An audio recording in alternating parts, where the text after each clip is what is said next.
Hello, ladies and gentlemen, and welcome to the Say Report. I'm your host, Devon Decker, and joining me, my host companion, Sejohn Sarowick. Sejohn? I've had a morning, Dev. What's going on with you, man? I Well, too have had a morning, but a different type of morning. I tried to have a good old-fashioned Sunday morning before the Say Report, and then I got derailed by the morning show. So why don't we start with your thing first, and then we'll come back to it. I gave myself an existential crisis when I killed a spider with a roll of paper towels. Yeah, your thing's better. I just so the setup in the house is with the fam. Like I have pretty much the run of the basement, right? Like my bedroom is down there, and there's also a full bath and all that sort of shit. Like so, I didn't realize you had a full bathroom. yeah, My hat is off to you, sir. it's not huge. If you open the door at the wrong time, you'll hit whoever's sitting on the toilet in the knee, that sort of thing. But full bathroom means but that it's you also there, have a right. shower, right? Yes, Like, exactly. yeah, I'm impressed. Right. We do good with our five-figure jobs. The idea being that because I'm in the basement and in the bathroom, it is the spider room as well. Also out of everybody in the family, I'm not a huge I don't care about spiders is what I'm trying to say. Whereas everybody else if they see one, it's my job to like hoard it out of the house or something. But but I'm reminded of a basically, designing women line. I'll keep it here, but it's feminism and they should still kill the bugs is the overview. There's it's more about I am that family member in the house. I don't do bees. There's another family member in the house that does bees. It's Aren't not you all allergic bugs. to bees? No. I just assume all of my best friends are allergic to bees. No, It but I makes did things date somebody easier. for years that was, so that's probably where that comes from. Yeah. Have you Anyway, been it's stung probably by a bee? I feel uh-huh. I honestly feel like we're doing a Byron Allen show at this point, and you've just given me the things to start it up. You've been stung before, right? Like it's not Yeah, one of those things where you don't know if you're allergic, because yeah, then I like would what totally get it, having been with like somebody. very, very proudly, I tend to not fuck with bees because I know that they should be respected and left alone. So, like, I've only been stung by bees like twice in my life. Once when I was very, very little, I remember very distinctly being the first time I got stung by a bee, and it was, hell on earth when you're like 5. Siegen But on Twitter, what is the most traumatic historical event you have a cognizant memory of? When I was stung by a bee, that's what turned on your brain, but the but most recently during COVID my car sat. I think we've talked about that, where like to the point where I had to have like somebody come over and like revive it back to life in the driveway. Like couldn't even, it was a nightmare because it didn't get driven for 2 years, right? so In the that oil turned process, into a solid. yeah, right. In the process, though, a bunch of bees in the area decided to take up residence inside one of the doors of the car. So that was great. Was it the Um, left door or the right door? the driver's side definitely sat, and the way I figured that out is I sat down in the driver's seat to try starting it one morning, was a little bummed it wouldn't start, and then was even more bummed because a bee began viciously stinging me, and like more than once. It was like the weirdest experience ever. I thought they were supposed to just stab you, their guts poop out, and they just die, but no, this thing just pulled back and just kept hitting me. It was not Okay, and pleasant. so you know it was a bee. It wasn't like a wasp or something No, or a yellow it was jacket. definitely no, it was Okay. definitely bees. We have so bumblebees are huge out here in Utah. We are the beehive state. But there's also other types of bees, and so people are always like, well, you got to be cool to the bees, and it's like, no, you got to be cool to certain types of bees. But there's creatures that aren't even quite bees that we call bees that need to get done in. But no, they're more like they were definitely bees, but they were not bumblebees, which was important to me because I like the bumblebees. Anyway, so yes, I have been stung by a bee, but that's part of the reason we keep the spiders around. Is like in all seriousness, it is known that like the less you go after spiders, the less other bugs tend to be a problem, right? Like that's just how They take care of the bugs. It is exactly. Yeah, so I God try gave to. us spiders as a gift. I mean, I don't really ascribe to a capital G God, but if I did believe in a capital G God, Yeah. spiders were given to us as a gift in order to deal with all of the other insects that are still hanging around from that time he lost his temper with the Egyptians. A sincere thank you to Mother Gaia. Um, yeah, no, so I firmly believe that like spiders are cool in that they keep bugs away. Also, they tend to very much keep to themselves. They're not the kind of bugs that come after you, right, for any real reason, unless it's a certain type of spider. So I just kind of I keep them to themselves. Every now and then, one kind of gets a little too punchy for itself. Like it shows up and the dog's trying to eat it. I gotta kill it before the dog eats a spider because that's like bad news. So there's like so there's kind of an uneasy truce, right, between me and the spiders. And while one of them got a little too up on their high horse this morning, and I had to take care of it. So I would say there was this whole thing about like what was I going to use to kill the spider? It was a big song and dance. I ended up with a roll of paper towels in my hand, right? And like I said, I'm kind of down in the basement, so we've also got our laundry room and supply closet down there. So I'm like snagging this thing, anything I can grab, and I'm like, well, this is big enough and easy enough to wield. Let's do this. And I take care of business. Spider is dead. Now this roll of paper towels, the way in which I killed this spider, probably it needs to become a shop rag roll or something. We're not gonna use this in the kitchen. Right. I can't even tell where the spider is, right? Those are basement paper towels at this point. Those are now those are the ones that we take camping, right? So like I shove the paper towels kind of just like in the back room again and go about my business, and then realize that it's probably best if I make sure that they just get someplace now so that somebody else doesn't grab them and put them upstairs, right? I go back and it's too late. They're gone. And I don't know where they ended up because I'm asking who's been using paper towels and nobody has. Anyway, so now I have this roll of paper towels that's like floating around somewhere that has potential spider guts. But most importantly in my brain this morning, potential spider ghost involved. Now there is a haunted roll of paper towels somewhere. I don't know if that qualifies as an existential crisis. A fear of ghosts. Here's where it becomes an existential crisis, right? Is because I have half jokingly talked about ghosts my entire life, and I do mean half jokingly because there is a strong part of me that is worried that there could be something like ghosts in this world that we just don't understand. Until this morning, when I said the term spider ghost, then thought to myself, oh man, there'd be billions of those if ghosts were real. Holy shit. And the realization that there is not a bunch of just like roadkill ghosts everywhere we drive and insect ghosts everywhere we camp, like the realization that other things don't have ghosts kind of fucked me up real bad this morning. You've heard of the one-off the ghost bear or some giant creature, right? But nobody talks about like ghost mosquitoes. Like a swarm of ghost mosquitoes would be the scariest shit in the world. And would it though? That. Can they interact with you? They just the reason why mosquitoes are annoying is because they land on you. But I assume like all ghosts, there is some form of corporeal kind of like back and forth, right? Like wibbly wobbly. Like somehow they can touch some shit and not others, that sort of thing. By all accounts, a ghost needs to concentrate in order to do that. By all accounts, because we have the one book written by I Am Scary. Sorry. No, it's like one of those things, but like in fiction and in all ghost stories, ghosts are unable to interact with the corporeal world unless they concentrate, which then gets to the point of humans are one of the only species, minority species that show cognizant thought, right? So right. If there are ghost mosquitoes, do they have the brain power to realize in order to suck the blood of this living creature, I would need to focus to make my needle nose solid again in order to pierce their flesh and then drink the blood, and then the blood would go nowhere. See, this is the problem with trying to logic out ghost work shit, though, right? And this is why I've always kind of had this half thought in the back of my head that they might be real, right? Is the second you start applying logic, you go, but they're also ghosts, so logic means nothing. Right, because we don't really have a book. I was kidding. I Am Scary did not write a book. That's just a pun. Next one you should pick up is Rules of the Afterlife by Stephanie Pookie. She signs it just with her S.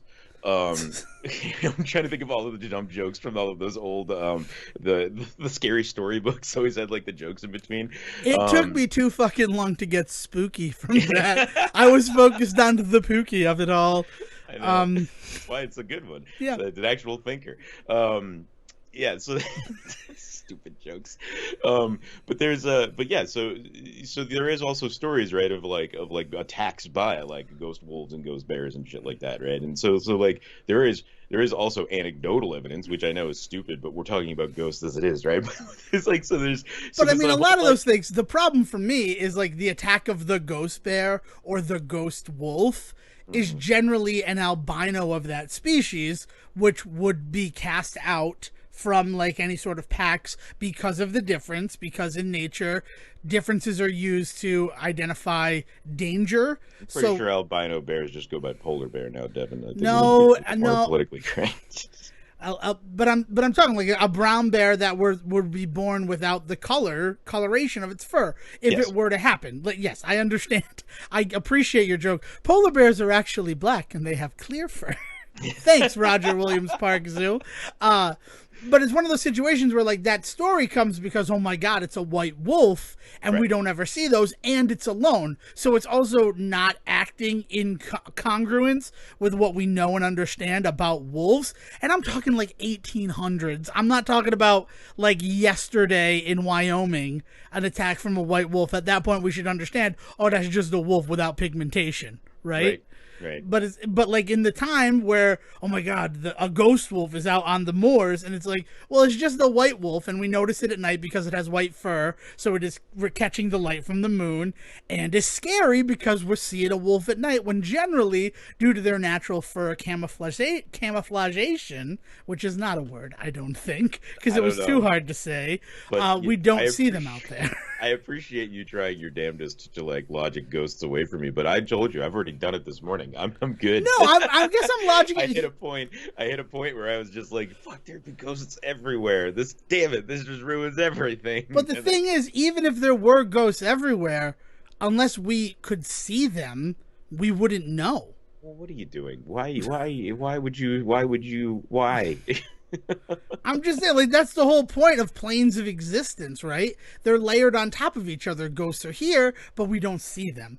But you're not wrong that, like, a ghost plane would be full of insects and like it's a really terrifying thing. I guess the problem for me, we have a standing, Sejohn, Will, and I have a standing promise, and it's a promise that I hope we can make good on sooner rather than later, because at some point the gentleman whose ghost tour we're supposed to take in New Orleans will become a ghost himself, Oh, because he was already of an advanced age when Will and I took his ghost tour in 2015. oh no. His name is Randy. I will always shout out Randy's name. And we got a Groupon ghost tour from him when we were in New Orleans for Dale's 21st birthday. And I did not have a good time on this ghost tour. I will like fully, freely admit that. Will had a fucking blast. And it was fun to see Will enjoy it so much, and then like to talk about how Randy was engaging, and he's like, I'm really sorry that like you didn't have fun with it. And the reason why I didn't have fun with it is the logic that I'm bringing to this current conversation that we are having about your ghost insect buddies. They're not your buddies. I know. I'm sorry I ascribed that to you. Is the same sort of logic that I have unfortunately been bringing to ghost stories and everything like that since the time I was working in an old courthouse doing theater, and it was tech. I don't know. We don't really talk about. I don't know if people who listen are theater people. One would imagine that exclusively we have a theater audience since it's our friends who are listening. But if you don't do theater, I don't know if we use the word tech a lot on this show, and I don't know if you might know what that is. You are going on so far of a tangent from. I'm But going on a far tangent, but it makes sense. But it's one of those situations where like you mean maybe, specifically Tech Week? Like we should break down? yeah, like we should break down Tech Week and Yeah. what that is and what it does, because everybody knows what a dress rehearsal is, right? A dress rehearsal is when people are in costumes and it's like you're running the show, and it's sort of like a real show, but you know, you're trying to figure out if the costumes work, if the people can move in them, if it works within the show. Before you get to dress rehearsals, you do your tech rehearsals. Mm-hmm.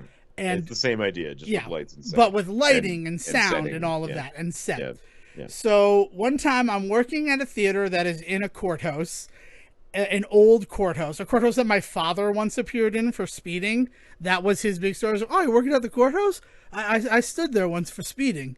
And then he gets mad at me because I get a bunch of speeding tickets when I'm the same age as he was when he went to court for speeding. You're supposed to be better.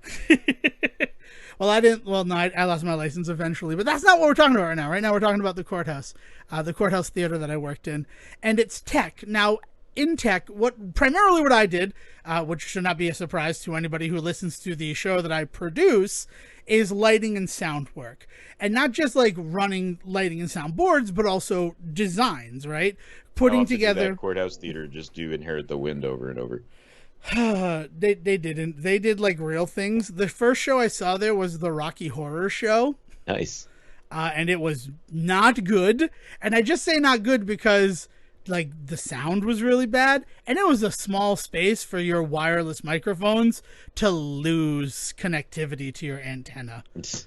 And like I talked to the guy. You put it behind a brick wall. Yeah, that's the issue. And like the lighting was kind of generic. And I spoke to the director and the producer afterwards, and that's actually how I got the job working for them. So they're like, "You think you can do better? We need somebody for The Graduate that's coming up." And I'm like, "Yeah, no, I'll do it. What the heck, right? I got paid for it. It's not like it was volunteer work." Mm-hmm. But so first tech, I have to test my complete design of all the lights for the show, and I take notes, right? You take notes while you're doing a tech rehearsal to determine what works, what doesn't work. Maybe in programming your 100+ light cues, you messed up somewhere. Yeah.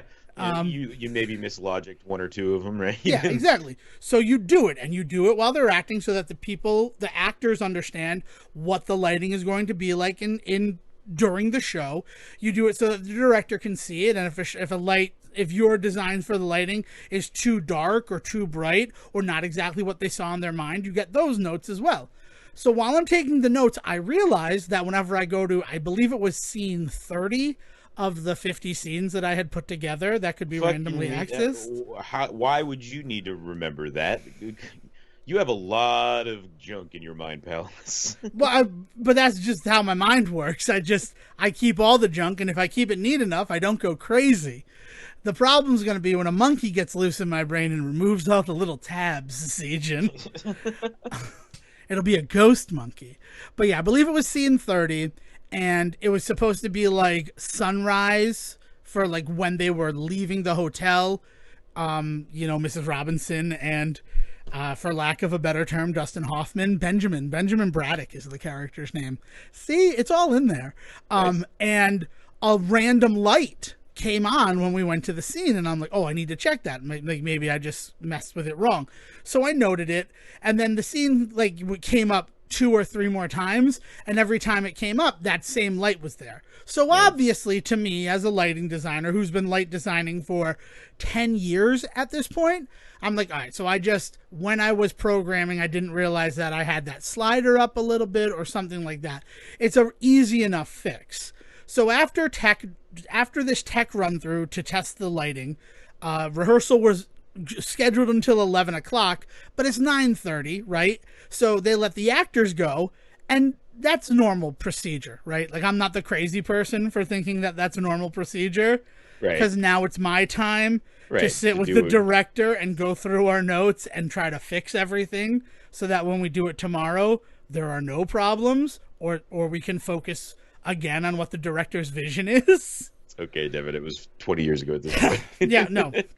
That's a good point. So we do it, and I go, all right, so the first thing I need to do so we can check it is fix all those broken scenes when it's sunrise. And the director goes, all right. And the stage manager, that's the person who's supposed to make sure everything works together. I don't know why it's Sesame Street of theater today. You decided that we needed to give lessons this time. But I don't know. I've been telling stories about theater and realizing that the people I'm telling to don't know what it is. So I thought maybe we could educate just a little bit in this, our 289th episode, terms that we've just been using willy-nilly because to us, they're as common as up, down, left, right, we understand what they mean. So stage manager is the person who's supposed to be responsible for making sure everything works together. They manage the stage. Yeah, if the head of the show is the director, then the stage manager is the neck, to borrow an old terrible phrase. Never yeah. a fan of that one, but it hopefully it does explain exactly where you go. And the stage manager goes, "Oh, you don't need to worry about that. It's just the ghost." Now I'm working. I'm getting paid for this job, right? And you're listening to a person right now who, when I was 5 years old, my dream job was to be a Ghostbuster. I've said that one on the show before. I definitely know it. So it comes down to this moment where a grown woman is blaming what is most assuredly a programming error on my part on a ghost.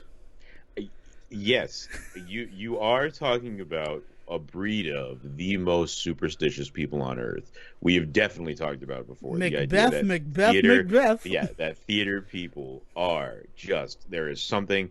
I think it's the idea that they've kind of seen it all, right? Like every time they think that everything is set up and safe to go, something goes terribly wrong, and that is theater. That is what theater is. Yeah, it is the difference between theater and film, and it's the reason why theater still exists as an art form, despite the fact we figured out that we could just film one version of it and just sell it to everybody, is because of this exact notion, right?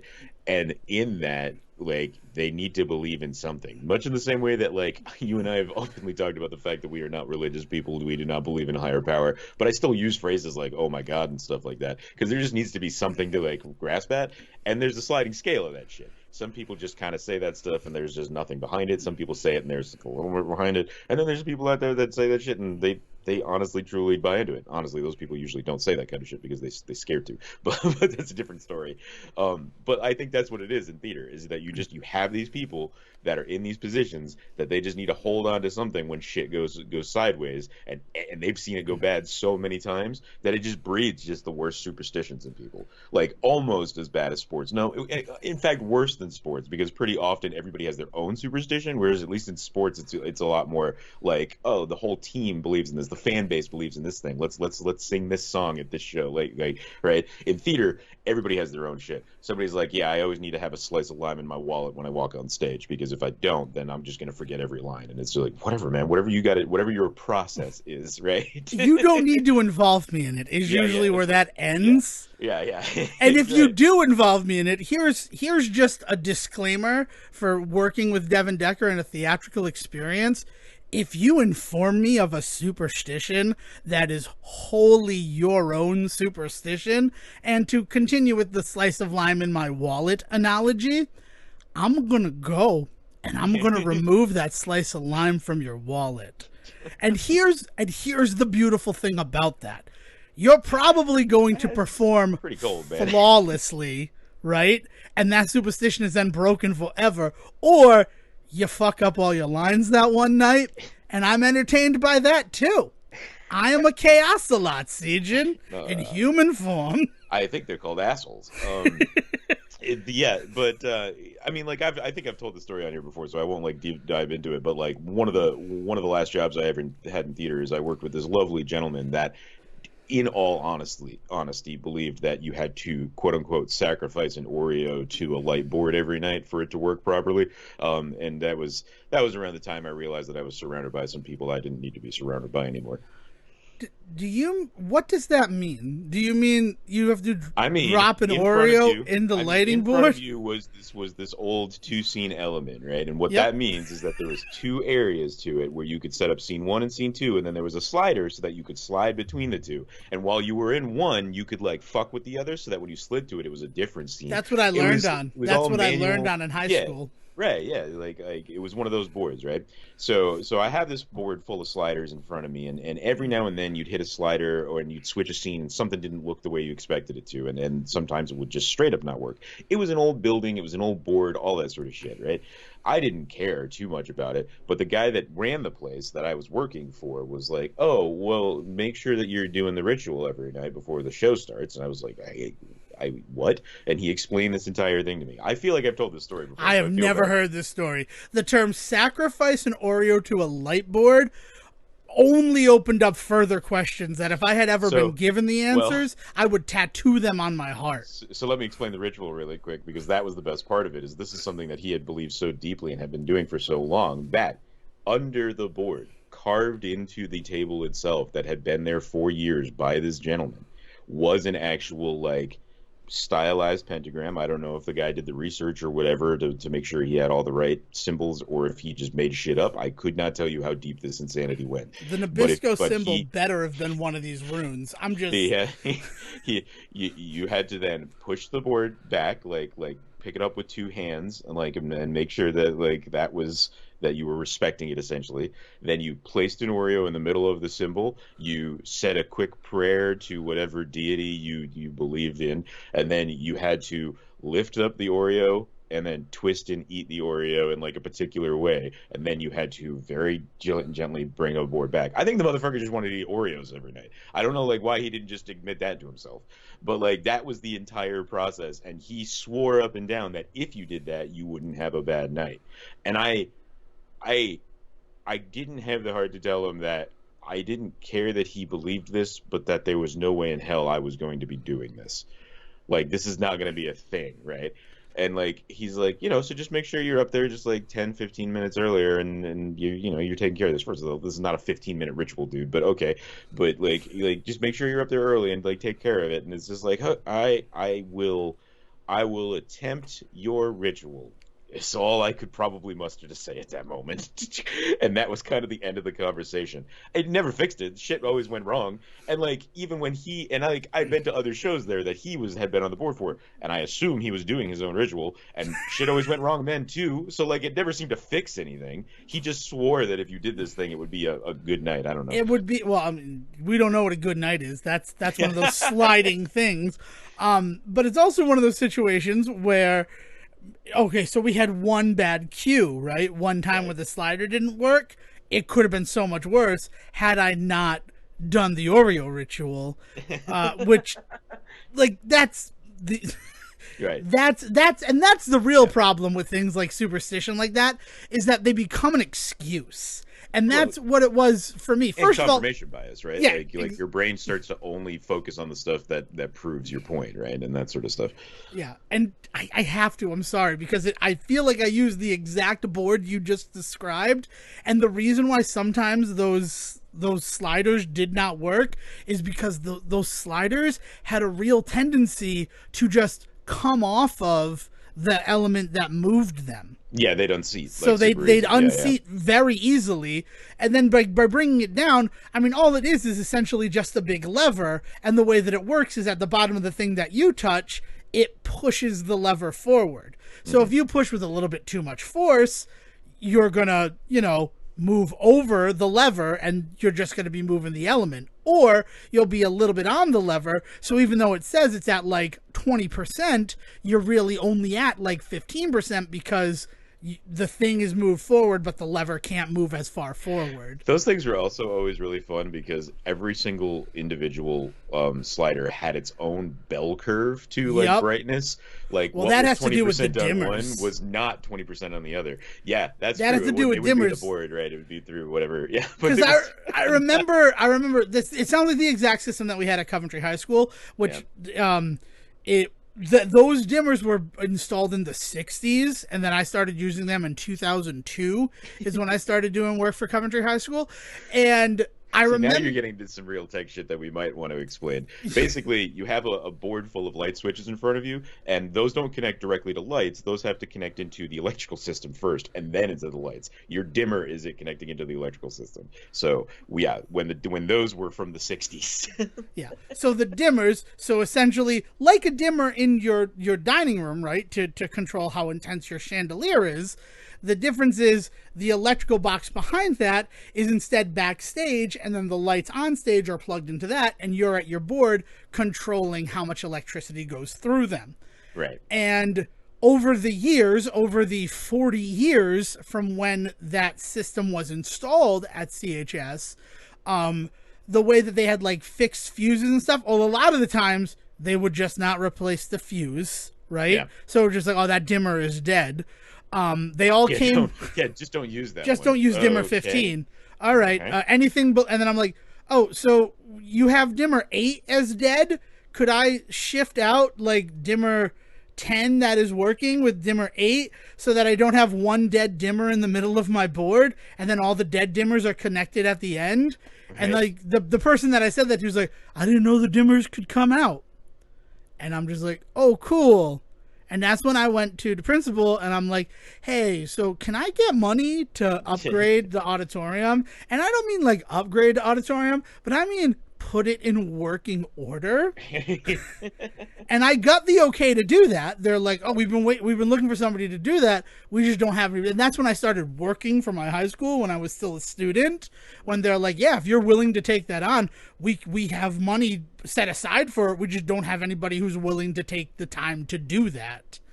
And that's when I called the company that had installed the dimmers and was like, I need parts for this system. And they're like, we'll sell them all to you at wholesale clearance because they're just in a room. The only problem is you need to come get them. Yeah, if you could come pick them up. You pick them, you could have them, and it will be very cheap. And then that's how I fixed that bell curve problem that you're talking about. I made it so that every dimmer was correct. And then even in like, I continued to work for the high school for like 10 more years after that. In that time, like, they degraded because like that's just the nature of 60s technology, 1960s technology. Yeah, anytime you take a wire and you send electricity through it, you are slowly killing that wire. Like over time, you are just you're just decimating it every time, you know. So like there's this idea that there's a half-life and a lifespan on all of that sort of shit.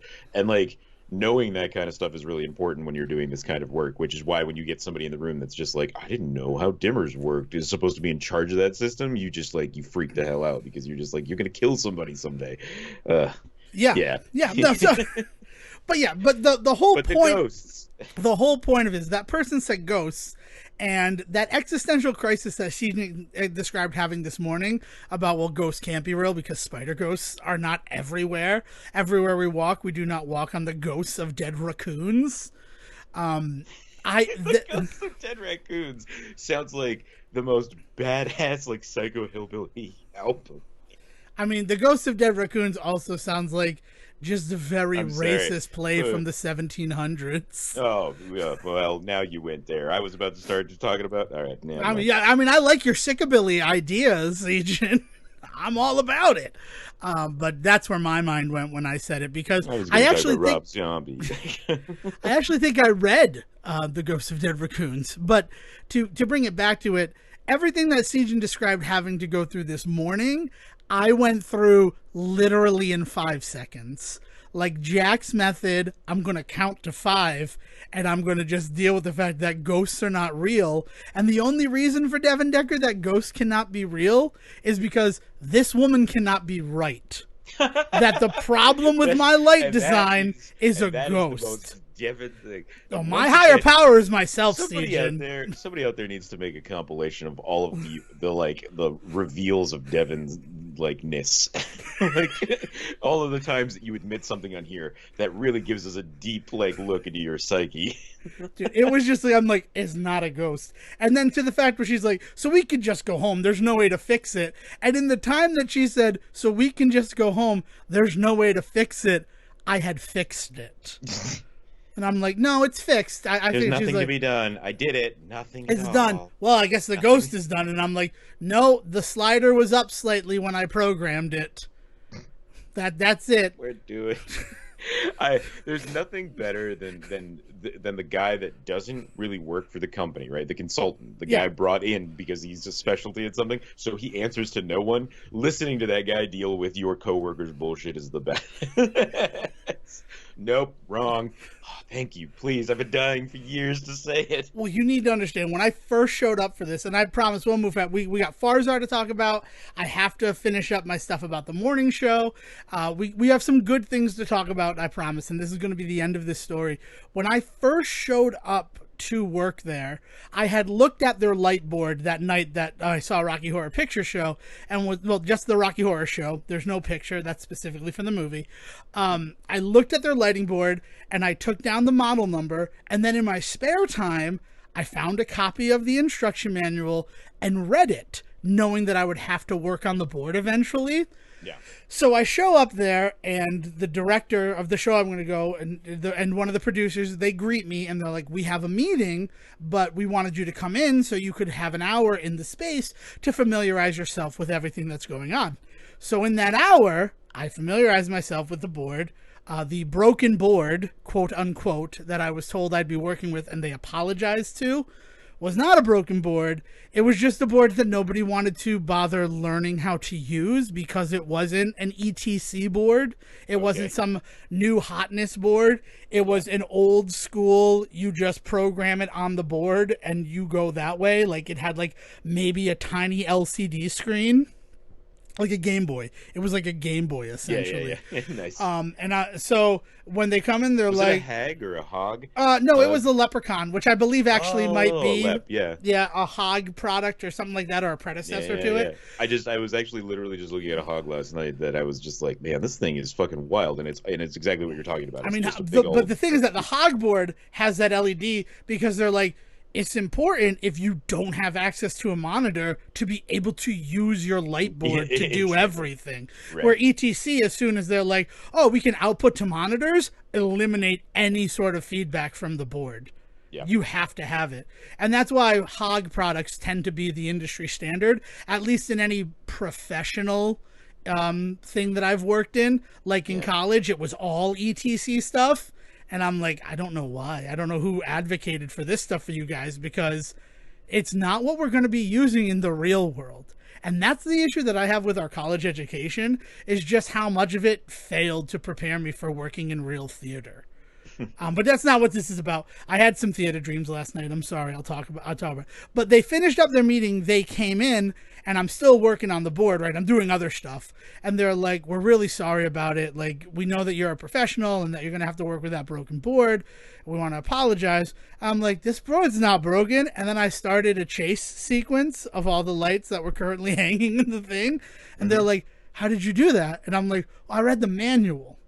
And they're like, we wanted to chase in Rocky Horror. And I'm like, I know. That's why it's the first thing I did when I came in here, was program one to show you that you could have had one.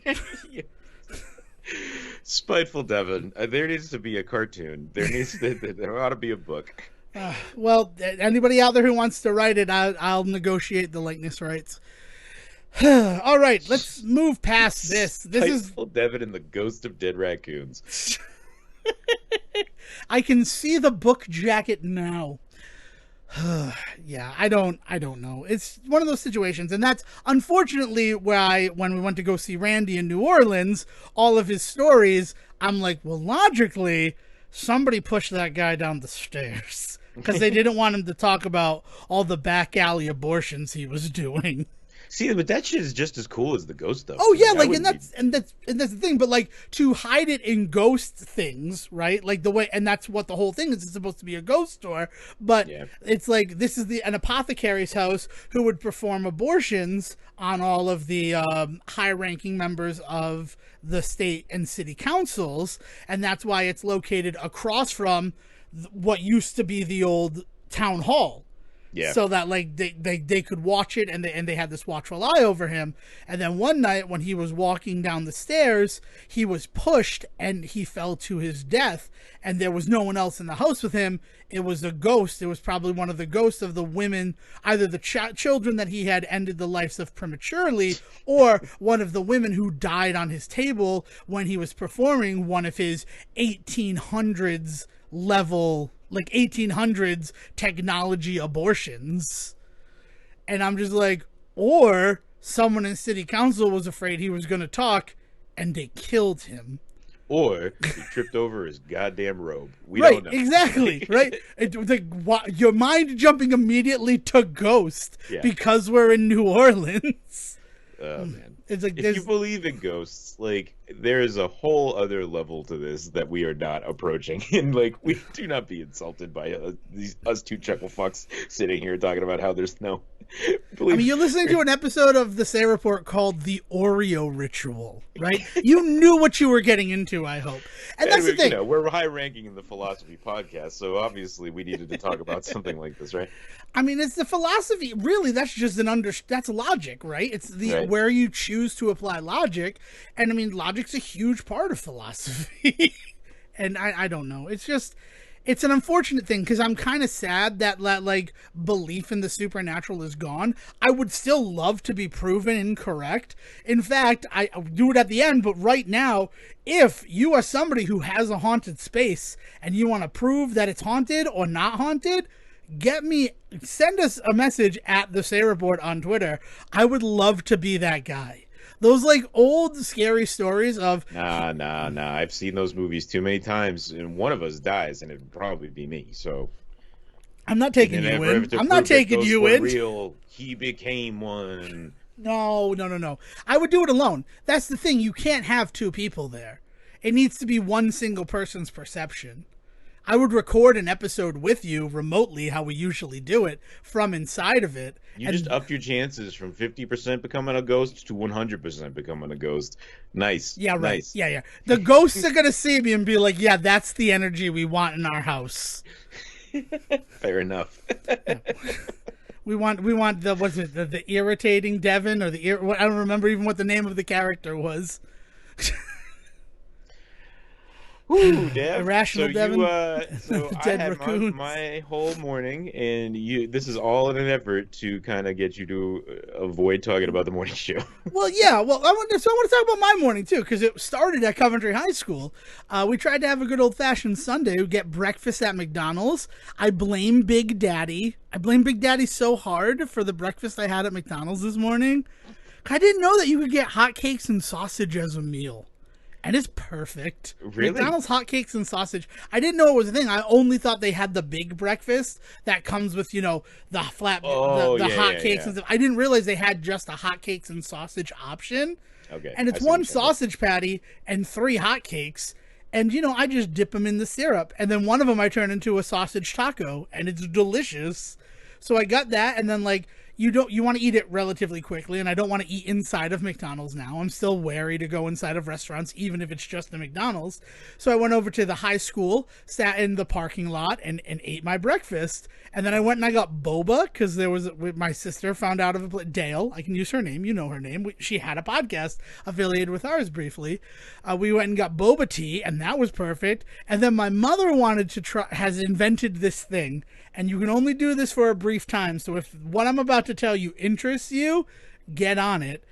They have the Cantina chicken tacos at Taco Bell right now. I don't know if you've experienced them. Okay. They're pretty good. It's basically like fried chicken tenders with all the fixings on it. So she takes one of those. She takes the chicken from one of those. She takes a maple frosted coffee roll from Dunkin' Donuts. Maple frosted coffee roll as the base.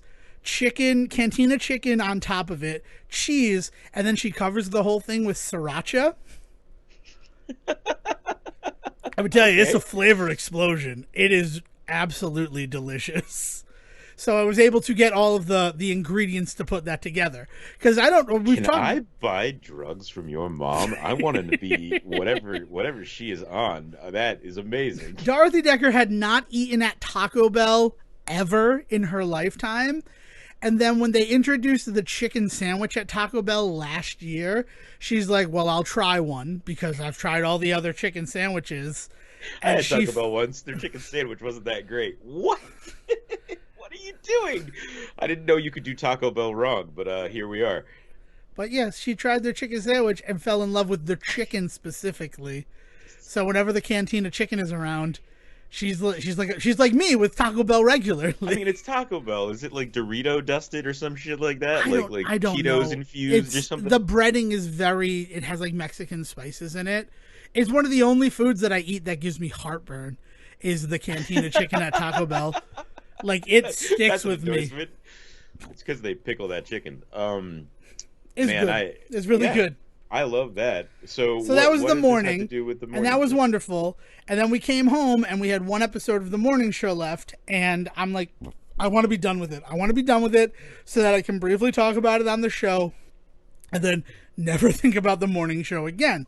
because we talked about it briefly last episode, how COVID in the first three or four episodes was like this looming shadow.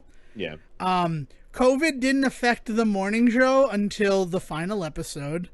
That's not fair. The 9th episode ended with Alex, you have COVID. Credits. Sorry. Devon, you have COVID. Oh, no. Don't do that. That's not a fun joke. Sweeps week, I hear on the Say Report. Sweeps month on the Say Report. Yeah, it's so like that's how it ended. And then the final episode is Jennifer Aniston basically for half of it acting as if she has COVID-19 and exhibiting all these crazy symptoms. And then it's all amped up because it's a TV show. And then it ends with her, she decides, like UBA, the fake company that they work for, is launching a streaming service. And why are you launching a streaming service? Nobody wants another streaming service. And like, that's fucking quaint, right? But you guys are going to launch it on March 11th, 2020. And then suddenly you're going to do fucking gangbusters. Right. Because everybody is stuck at home. Stuck at home, right, yeah. I don't know. It's just like, it's these news-related television shows that set themselves like 2 years behind so that they can do like basically historical fiction about news stories. Before the newsroom, was that a thing, or is that something that Sorkin? Because like pretty famously in that pilot, like it's not really revealed that it's 2 years in the past until like the last act, and it's like it's almost like a twist that you find out that it's actually a couple years previous, and that they're going to talk about actual news thing. Like it's a pretty well written pilot for anybody out there that likes their Sorkin, and maybe doesn't want to get into the whole show. The pilot alone is still worth it. Yeah, the newsroom, the pilot for the newsroom is probably one of the top 5 pilots from the 2000s. Yeah, but yeah. So before the newsroom, was that a thing, or is that something that Sorkin? The newsroom definitely invented, and then it'd be the 2010s too. I don't know why I said the 2000s. I was thinking about Studio 60 on the Sunset Strip, as I often find myself doing. But the newsroom definitely started like 2012, maybe something like that. Yeah. 2011, 2012, one of those situations. And yeah, that's the thing, is they set themselves. They did that whole, we said it in the past and we can comment on it. And I think it's the first time that it happened for television specifically. Because like I said, like, you know, the Dear America books are essentially historical fiction. Right. Like historical fiction has existed written for years and for generations. This is the first time that like Aaron Sorkin was, well, I want to make this commentary about our world and everything that's going on in it, and the best way to do that is to use real news stories and sort of fictionalize or dramatize the way that they were covered and approached, right? Yeah, like West Wing was kind of doing this, but West Wing was doing it, as Devon's saying, like in an alt world, right? Yeah. Like, so where certain people were in certain places that they couldn't be in our world. Yeah, so like it was a Democrat. Yeah. Jed Bartlett is a Democrat. It really was sort of copium for, I've never thought I'd use the word copium on this series, but it was a way for Democrats to cope with the fact that George Bush won the election. And actually, that's not what the show started as. Last night, we watched The American President. It was just on Stars Comedy, which that was fun afterwards to see that it was Stars Comedy, but it's sort of a romantic comedy. It is a romantic comedy. Yeah. I love that movie. I love that movie too. It's funny. My favorite part about viewing it was my mother going, "This is so West Wing," and I'm like, "Well, it's Aaron Sorkin, so yeah." In fact, in a lot of ways, The West Wing is the television adaptation of this series, of this movie. And that first season, when you have Mandy there, it really is. Because Mandy is Sidney Wade in everything but name. And then once George W. Bush wins the election and is going to be our president, The West Wing really sort of pivots away from the lobbying and just being a recreation of the American president to more being, in a perfect world where we have a Democrat in office, this is how things would be handled. To be clear, this is what Sorkin thinks. Yes. I don't necessarily disagree with a lot of what Sorkin thinks, but I want to make it clear that we're not saying this is like... No, that's but as Sorkin that was the approach right? to the show. Right, and so but what that show did is it still used things that were happening in the real world, just then putting a fictionalized like spin on how they would be handled. Newsroom was really kind of him going in a slightly opposite direction of like, no, this is what we actually did, and like dealing with that.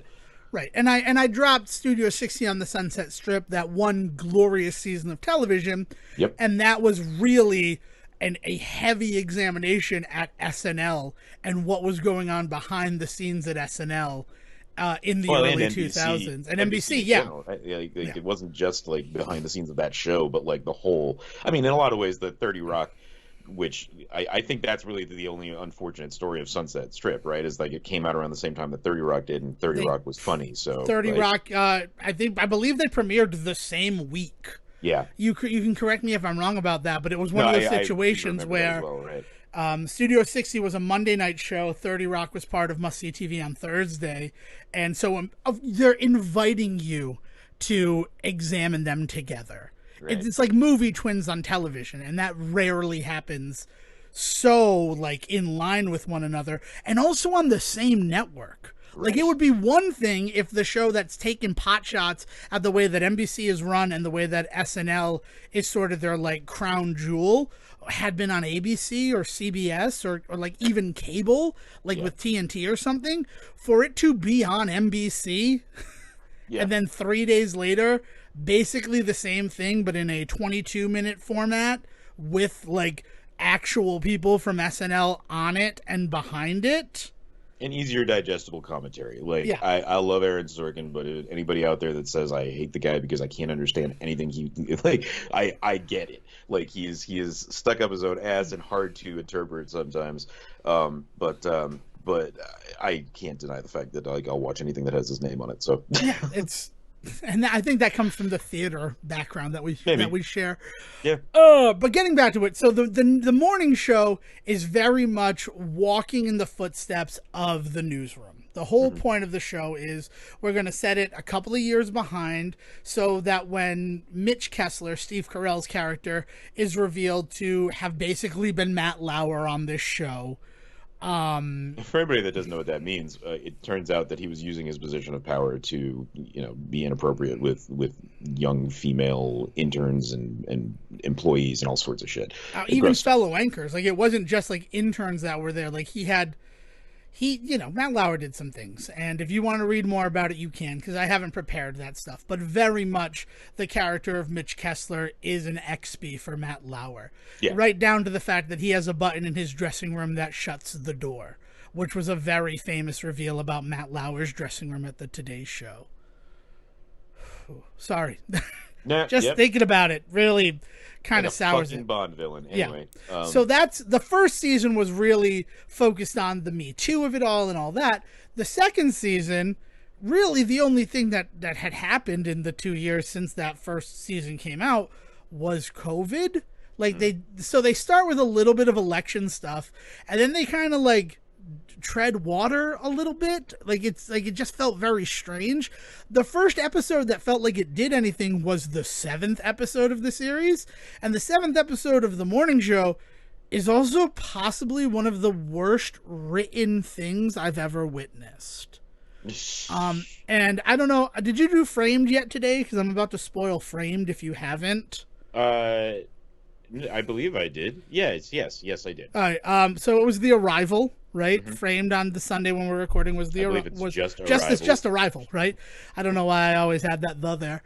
It was Arrival, and Arrival is one of those movies that I didn't really love, and I understand that part of that was the fact that a guy walked in with a saxophone case, and then like was walking around the theater the whole time.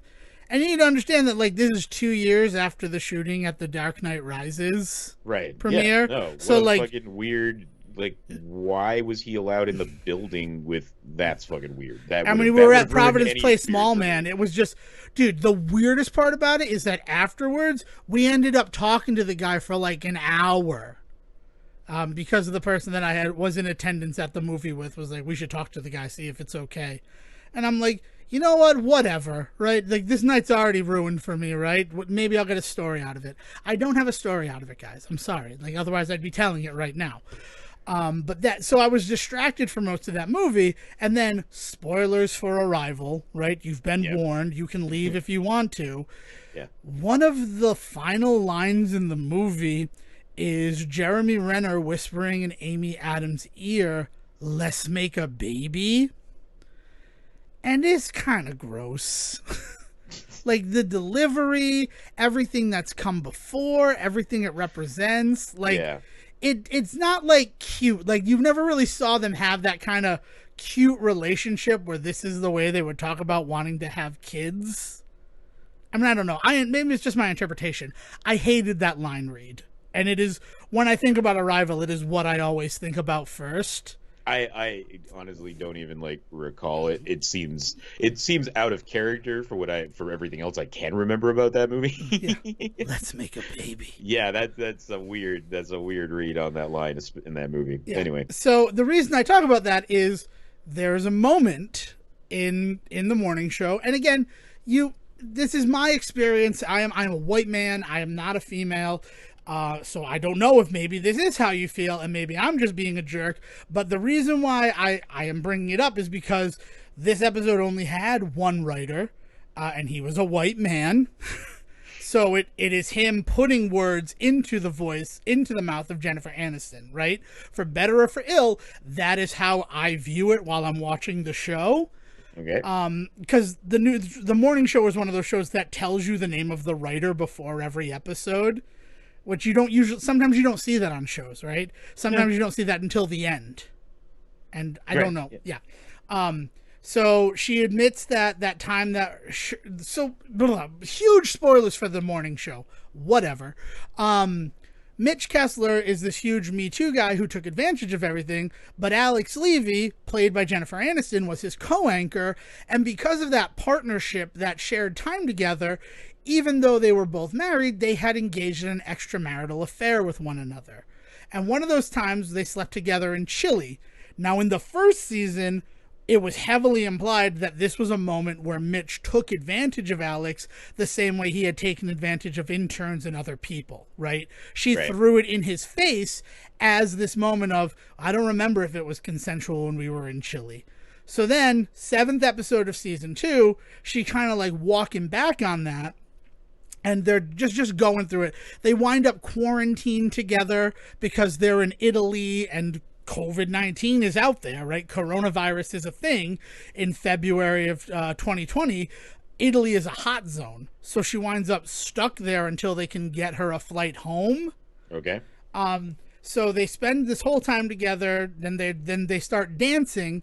And she gets real close like Jeremy Renner in Arrival and is whispering in his ear that she thought that she was pregnant after what happened in Chile, and then it turned out that she was just late, but I mourned it as if it was a real baby we had lost just the same. And that made me kind of want to throw up. So weird. I don't know, man. I wonder who this show is for, especially because it is hidden. You know what I mean? Yeah, it's on this app that like you gotta go looking for this show if you want to watch it. It's not one of those ones that's there. Yeah, we had to search for it. It is an Apple TV original series, and when we wanted to start the second season, we scrolled through all of the Apple Plus originals, and it was not there. Like, this is the thing, like, the questions that Sejohn are asking, these are the things that, here's another call to arms in the middle of the episode. If you have seen the morning show, or if you haven't seen the morning show, but you are not just a white dude and would like to engage in discussion on the show and maybe trying to figure out who the target audience is, also get to us at the Say Report on Twitter, because I kind of feel like I need to do a morning show podcast to, like, try to figure it out. Like, this episode, La Amara Vita, The Bitter Life, really just was this moment that opened my eyes to just like, what the fuck are they doing with this show? Yeah, I mean, the fact that Steve Carell's Mitch is still a character that they're trying to like develop is weird after everything that happened in the first season. If it's any consolation, he dies at the end of that episode in a car crash. Okay. So he gets like one final day with Alex, and then he ends up hooking up with a friend of the show. I'll call her a friend of the show, Valeria Golina. So the female lead in Rain Man and Hot Shots, the Rain Man parody movie.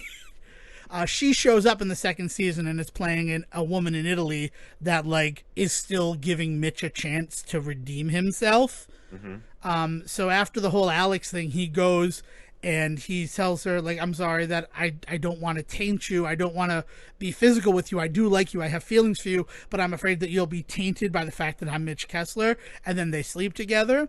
And then after they sleep together, she's like, I need cigarettes. And he's like, I'll go get them. So it's like 2 a.m. in Italy, which is a hot zone for COVID because it's February 2020. So it's like, where are you going to buy cigarettes right now? Like, you're not supposed to be out because isn't quarantining? Isn't that? I mean, the whole thing. It was a lockdown. It was a lockdown in Italy in 2020. Like, and things were shut down. So he goes out to do it, and then he goes to take a corner. There's a car there. His lights get in his eye, and when he opens up his eyes, he's heading off the road. And Steve Carell just takes his hands off the wheel, and then fade to white credits. And then there's like, what is this episode? What was this episode of show? But the worst part, the thing that I have to admit is the first episode in a 10 episode series where something fucking happened. Yeah. So simultaneously the like hardest to watch and also only interesting. And then everything from that sort of kicked into really interesting stuff. The 8th episode, they're nervous about Jennifer Aniston and where is she, because she's completely fallen off the map, because she wasn't really publicizing that she was flying into Italy to go see Mitch again, because she was afraid of how it would look. And then the 9th episode, it is her, you know, they're planning a memorial for Mitch to like remember him. And even though like, yeah, this was the tail end of his life, it doesn't change the fact that he was part of the UBA family for so long. And Martin Short has just a fucking crackerjack scene in that episode where like Martin Short's appeared in 2 episodes of the morning show, stolen the show each time, unsurprisingly. Surprise. Yeah. And then the final episode is the launch of UBA Plus. COVID is finally in America, right? They shut everything down. They send everybody home. They just canceled the Timberwolves Jazz game. Like this, not the Jazz. Yeah. Tom Hanks and Rita Wilson have COVID. Like, these are all things that are said on the show, and it ends with Alex finishing her broadcast from home because while she has COVID, they're going to put on the UBA Plus streaming service live shows every night, going through the experience with her. And it's just like, I don't know, like, do I want to continue watching this show? This feels really exploitive of the virus in ways that, like, the other stuff was sort of just reporting on things, but like to have her pretending that she has COVID and to over dramatize what we now know killed over 1 million people in this country. Yeah. Like it hits weird. And it kind of got my haunches up from that whole thing. Like I was kind of a raw nerve when I sat down in the chair. So I thank you for soothing that with your spider story. But that's the thing. Like I don't like there were 4 good episodes of a 10 episode season, and we talk a lot about streaming on here, and like you can't do that. You can't have like filler episodes. And I call them filler episodes because the stuff that happened in them didn't end up playing into anything at the end of the series. Yeah. Yeah, I'm noticing this trend a lot lately with streaming stuff, and I've only kind of half mentioned it before, and it's starting to get to me. I know we talk a lot about the ways in which shows get canceled, right? Like Netflix cancels everything and all that and things, and then there's a lot of unfulfilled promises. So many of these shows are kind of on these weird things, and I have always stood by the fact that a lot of the stuff that people talk about getting canceled is not technically true, right? It's this idea that they're not being renewed because after they drop, the way that Netflix does their thing, they drop an entire season at once and you get to watch it, and then they base off of that whether or not you get to come back.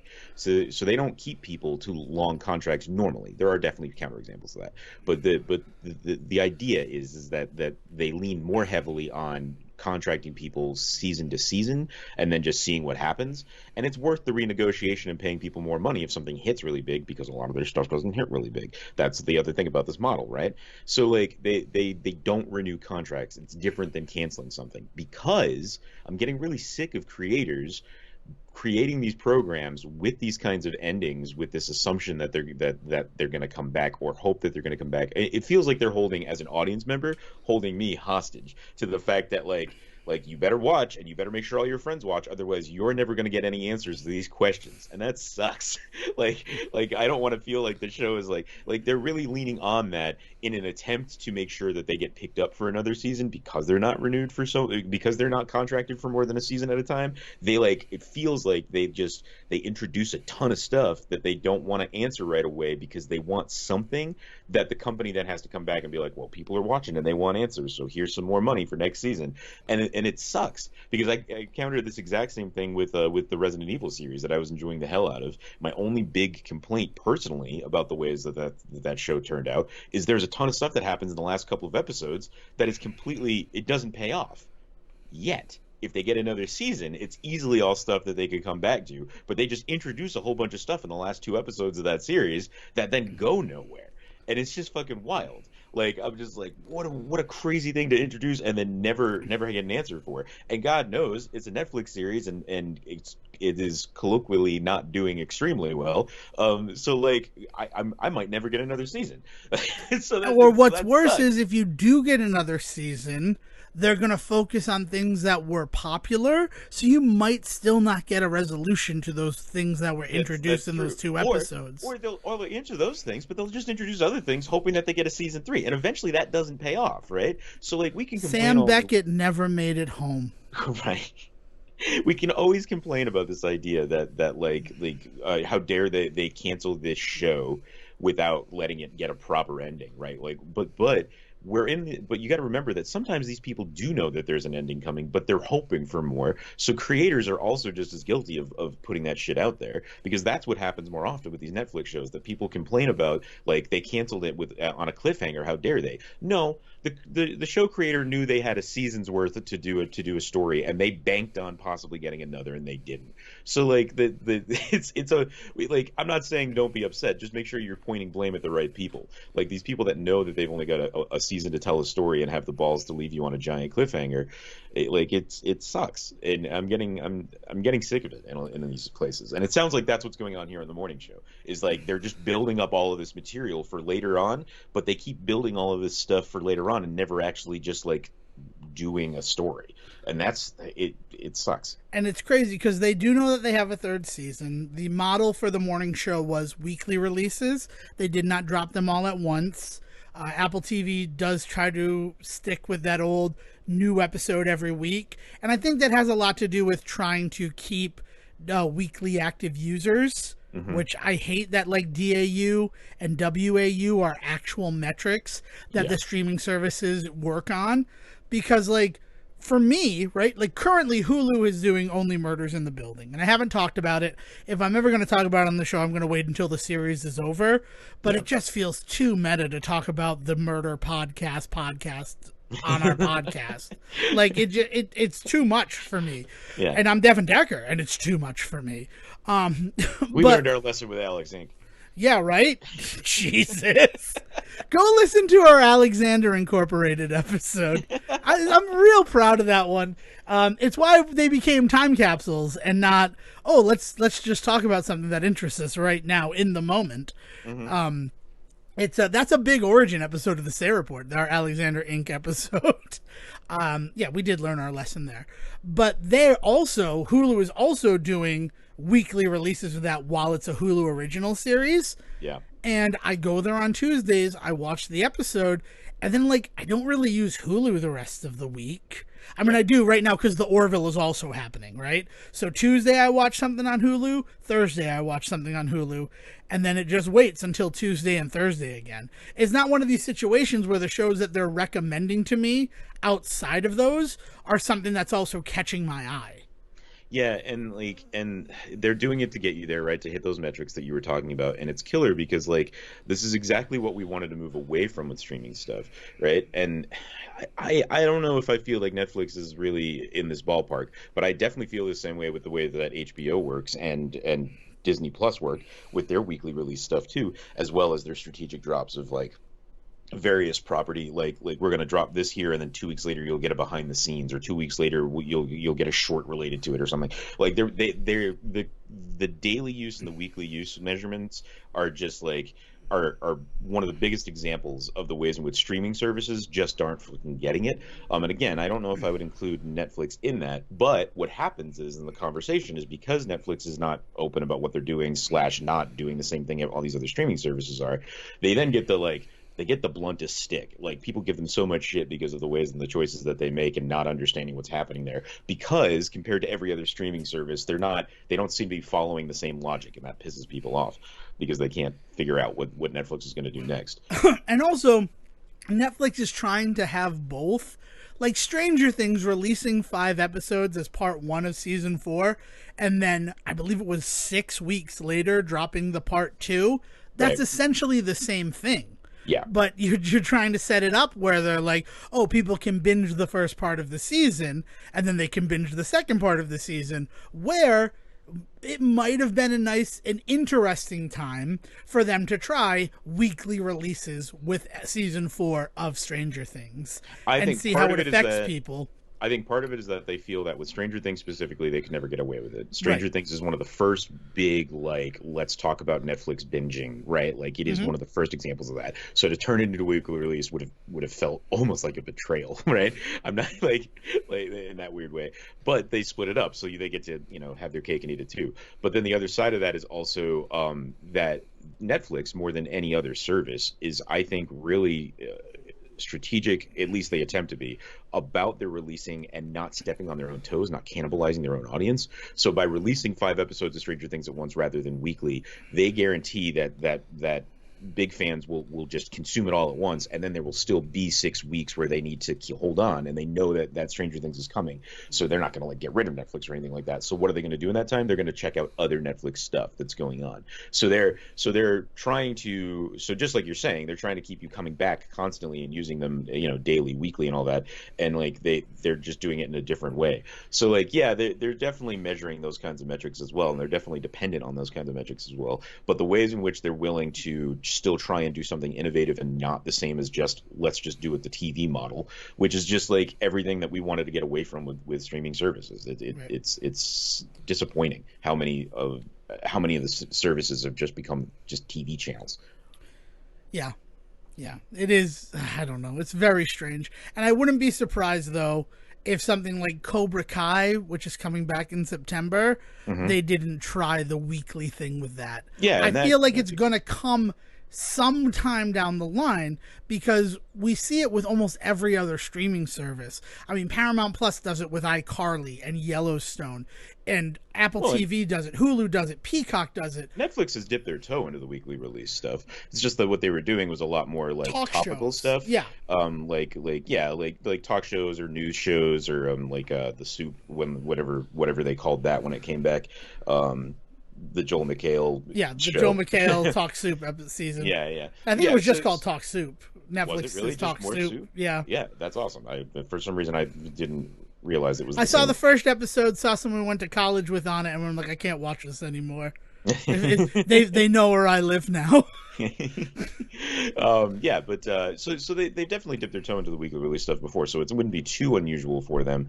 But it's the first time they try it with one of their big creative projects. Yeah. When it's with a scripted project, when it's with a scripted Netflix original, it's going to mean something. The Fear Street stuff was buck wild with the way with them like releasing the 3 movies in the trilogy each 1 month apart or 1 week apart. I believe it was 1 month apart. Yeah, but like each month getting a new chapter in that like was pretty awesome, like just from a creative standpoint, just because that's rarely done with film. That was cool. I mean, Fear Street kind of allows itself to do that in the fact that it's an anthology. Right. Like if it were the same people in all of them, that would work them to death. I mean, it was character-wise a lot of that sort of stuff, but what it is the way that those stories intertwine with each other. They were able to, it was time though, wasn't it? Like didn't 10 years pass between each one of them?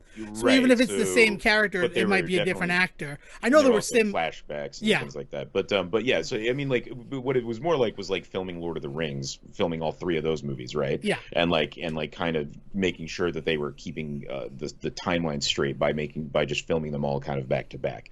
And you know, like what's wild about that is that they had been shopping that idea around to do that in actual theaters, and it came really close to happening, but then it just fell through because it's just too weird for theater release schedules, right? I would love that. I would love that. But that's in a where movie something theater. like Netflix steps in and gives the benefit of that because they're willing to try that kind of weirder shit, right? We say And I would that just like to see more. I would just like to see more of that sort of stuff from these other companies. Like, what other wild shit can you do that like has that you can't traditionally do on television or in theaters? Yeah, it's true. They should be using streaming and the weird freedom that streaming comes to it and the different art form that a streaming service is. They should be using that to their advantage. And it's kind of sucks that what it boiled down to is the most profitable thing is what's already working on television, so we'll just do that. Right. And also, we talk about, like, Fear Street's this weird thing. Coming out of Comic-Con last week, the fact that there's going to be 2 Avengers movies in 2025. Do I think that's going to happen? No, not at all. I don't think it's going to work. And I say that because I remember when Disney flopped their dick on the table with Black Widow exactly a year ago, and how they're like, these are all the releases through 2024. I just think we need to, people just need to be more aware, and maybe Disney needs to be clear about this, that these are projections. These are not promises, right? Like, they want to aim for this. What's wild about that announcement, though, before we get too far away from it, is I think that they're definitely capable of doing it, because I bet it's 2 different teams. I think it's going to be the first time we get to see 2 different Avengers movies so close where, like, it's not the same Avengers in each, right? We've introduced the idea that anyone in the Marvel Universe can be in the Avengers. So if one team if one movie is a certain team and the other movie is a different team, you could easily see there. These are just the meetup movies, right? It's like Civil War, just not slapping Captain America on the front of it. I agree. It's especially when you consider one's like the Kang Dynasty and one is the Secret War. Right. Like it makes sense that if it is 2 separate teams that are going to be happening and existing in some way, shape, or form. They also have Thunderbolts, which is also going to be a team-up movie of like the villains or anti-heroes that we have seen throughout the movies so far. So like they definitely can pull it off. The reason why I say I don't think it's going to happen is so that people understand they are projections. Because while you and I see those dates and understand that they're projections, that is not how they market them. No, they market them full on as get your fucking phone out, mark your calendar, because you're going to see an Avengers movie in May of 2025 and in November of 2025. And it's like, okay, I'll do that. But like, are you sure you can do that, guys? Are you... There's not going to be any complications. And I think there's going to, and to be clear, like my bet is there's going to be a very thin connection between them. Maybe not thin, but it's not going to be like main. It's not going to be Endgame and Infinity War. I get where you're coming from with it. Yeah. And so, but they're obviously going to tease the fact that there's another Avengers one coming out. That would be dumb not to. But also, Secret Wars just it says to me that that's going to be the space team. The Kang Dynasty is going to be the multiverse team, and they're going to be 2 different teams that take on 2 different issues that are tangentially related somehow.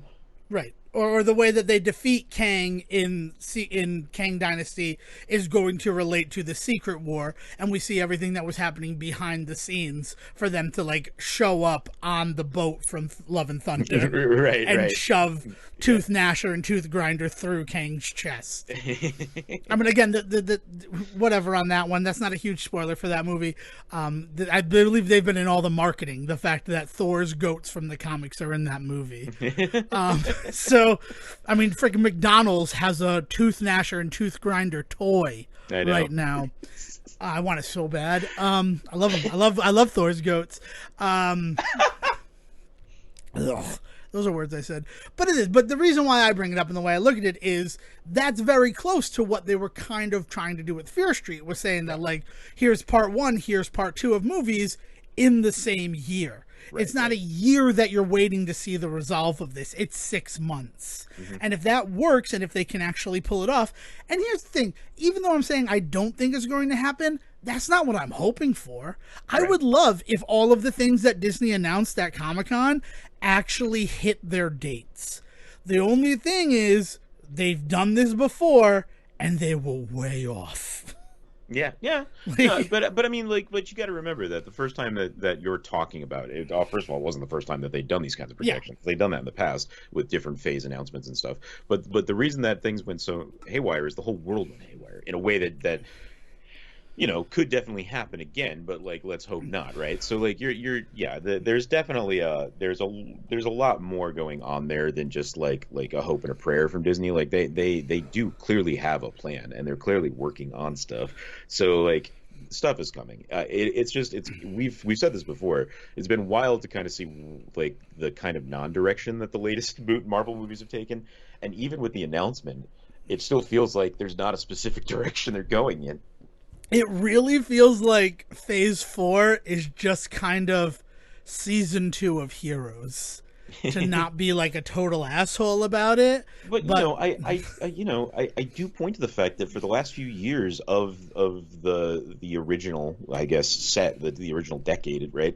Like we heard nothing but people saying they wish that they could just make these movies and not have them all be connected sometimes, and that's what we're getting now. And now people are talking about how they feel like they're directionless, and it's just like it's the same thing we talked about last week with the Resident Evil stuff. It's like, what do you people want? Like fans will complain of this thing, fans so will then we find try something and to correct complain it, about regardless. exactly. It's so I don't know.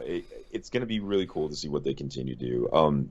In this Marvel stuff, since we're talking about it, I think because I don't think there's much more about Comic-Con that there was worth talking about, right? Not really. Yeah. I said my piece on Comic Con last week is that like I didn't need this. I Yeah. didn't need like my life being surprised by announcements was Yeah. fine. Having a huge info drop in the middle of the summer, like I'm going to forget all of this stuff anyway. Yeah, Like what I did need in my life was Miss Marvel, which I finished up. I just wanted to make sure we didn't get too far away from that. Now that while we're that's talking streaming stuff, Miss yeah, Marvel, I still have real big problems with the first episode of Miss Marvel, yeah. No, but I mean, everything like, that came after it, solid fucking work. I And don't know, I enjoy the hell out of it. It is definitely, I think that the quality of the Disney streaming shows, we can admit, like with the exception of maybe WandaVision, there have definitely been things to criticize about them in a way that it feels like they're not on the same exact level as the movies, but you know what? They're better than a lot of other things that are out there. Like I think that they are still good quality, like shows. I just think that they unfairly have the disadvantage of being in the Marvel universe, and there's been some such stellar work in the movies bringing stuff to life that like when the shows kind of falter a little bit, it's disappointing. But yeah, I guess. I just really love like the world that we have been introduced to. We now know we know the kids are all right in the Marvel universe now thanks to Miss Marvel, right? yeah. Like we know what people have been up to. And the stuff that you have issues with in the first episode, we should talk about. Like is like there's a lot of stuff that we learn that this particular age group and this particular area know about that is like, well, like where are they getting their information? Like how is it that everybody in the Marvel universe seems to know about these characters in this place? And for me, I'm glad we kind of have an idea that they do, right? Because at some point we were going to have to start acknowledging like what does everybody think about the fact that like people disappeared for 5 years. Then there are people in this world that maybe don't know exactly who the Avengers are, that they had anything to do with it. To them, how fucking weird is it that like for 5 years people just got dusted and then came back? Like there's so much more going on in this world, and filling it out is great. For me, it doesn't introduce a plot hole and how do these people know it. What it introduces is an opportunity for there to be more world building at some point. Like I would love to know about like is there like a comic artist out there that's like working for the Avengers to Time get their out, stories told? not to do. I think that's what She-Hulk might do. That's Yeah. my big hope. Because when She-Hulk, the third volume of She-Hulk was introduced, I believe it was 2003, possibly 2004. That's when I got really into the She-Hulk comic books, realizing that they were always sort of this meta commentary on what was going on in the universe. But what I absolutely loved, is that the legal library that Jennifer Walters had access to was basically every issue of Marvel Comics existing in their universe, and that being how they could like find and cite examples of times where like Captain America had been allowed to break the law, but it was in service of the greater good.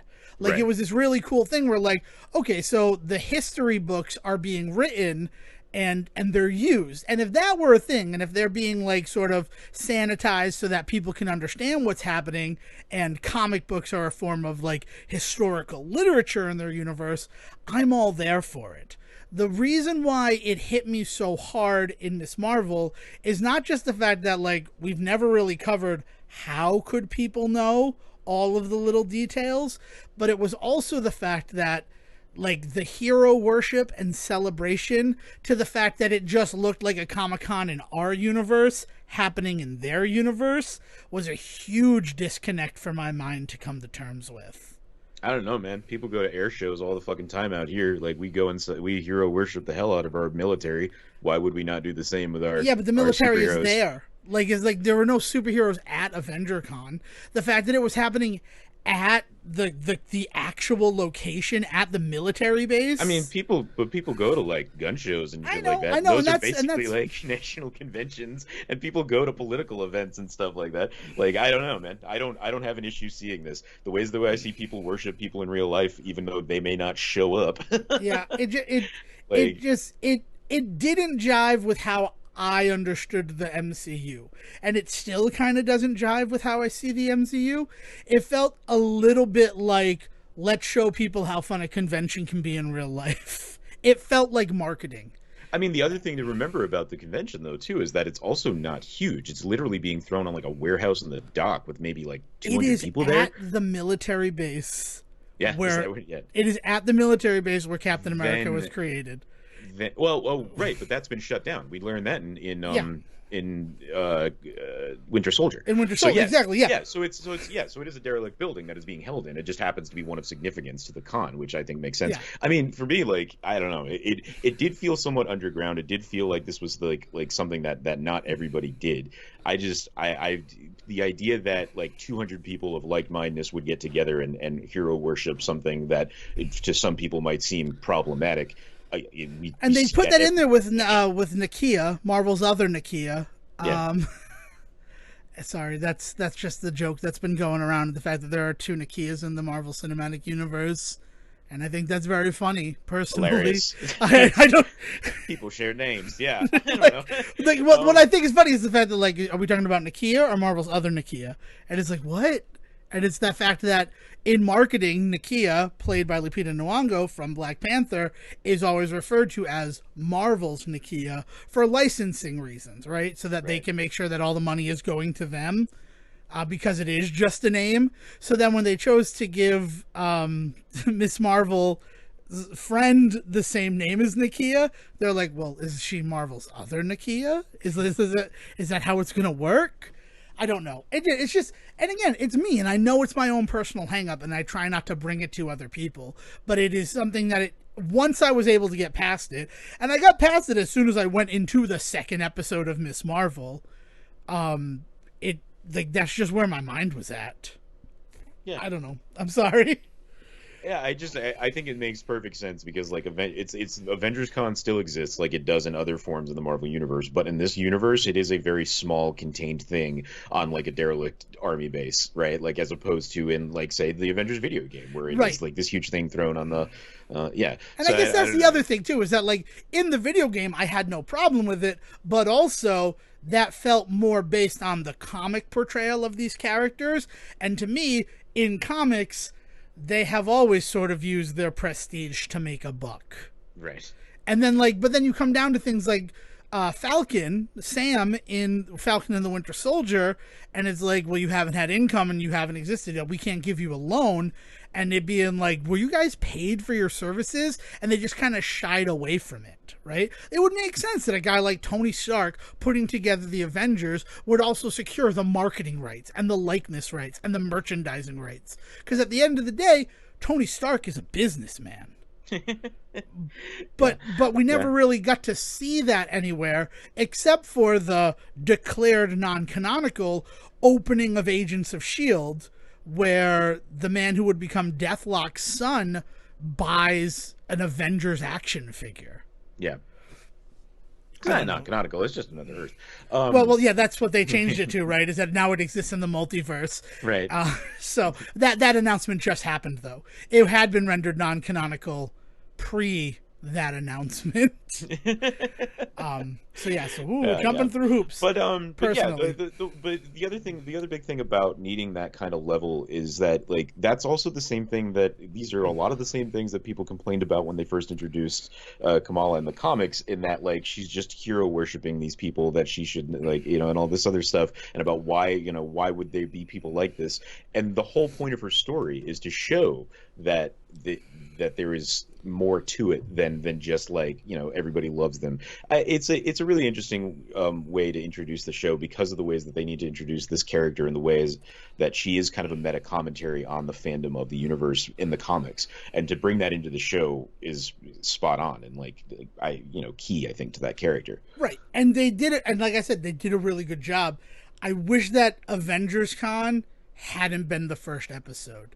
If maybe we got an episode where we get to see her and see her talking to people, or also seeing the fact that like she's this huge Captain Marvel fan and other people think that she's kind of weird for it, and then she finds out that there are other people like her. It's just, it was strange that that was the first episode, because like it didn't feel like it had enough time to grow and breathe and feel natural. It just felt like, oh, and by the way, we're having an Avengers convention right now in this. It was the first one ever. Yeah, I mean, I think what they do is they front load the series, because they front load the series with references to the rest of the universe, because then after that, it very much becomes its own thing. Yeah. So I think that's the other reason that it's there, and that I'm okay with it, is because it's also not hugely important. Like it's important to her character to understand where she's coming from, and what her culture, what her personal culture is for her as a teenage girl in America, right? But then the whole thing is about her learning about this other side of herself, this other culture that also belongs to her, right? And so it's only there just to serve as just like set dressing for what's going on in the rest of the world with kids her age, and for her, until we get to what the true story is. So I'm also okay with it being kind of thin, because it's also not that important in the long run of that show, other than just to introduce this was a thing that she went to at some point. Yeah, I know, and it works for me. As soon as it becomes its own story, I'm totally there for it, which is not something I can say about the Kamala Khan, who is present in the Avengers video game. She really just feels like audience XP. Oh my God, squee the Avengers. Yeah, I hate when people overuse the concept of the Mary Sue, but like that is something that character often gets critiqued with, and I disagree. When she's done well, that's incorrect. The Marvel Avengers video game from Crystal Dynamic is definitely the worst example of that, though. Like she is the closest to that criticism that she's ever been in that game. Yes, she is. Let's move past it, because there's something else we said we were going to talk about this week, and I've been really enjoying making good on the promises we make on the show, not flushing them down to say report Promised Land, where no promise comes true, and that's Farzar on Netflix, Nice. which I believe it's Farzar. We had some discussion about how it's pronounced, but it's Farzar, and Yeah. that was for you, Will. That Z's for you, buddy. That show's fantastic. And now here's the thing. Before Sejohn and I start, I somehow went through the entire series on Friday. Like one day. In one day, like not even thinking about it. Like I looked up and I realized I had watched 6 episodes, and I'm like, man, I gotta go to the restroom, and maybe I'll take a break. And then I came back and I just watched the last 4 episodes. Yeah. And it's something about what Black and Ogwyn do. Like their shows are just instantly engaging. I remember the first time I actually sat down to watch Paradise PD, and I did the same thing with it. The fact that I've not watched season 3 of Paradise PD is kind of crazy, because I really enjoyed the show.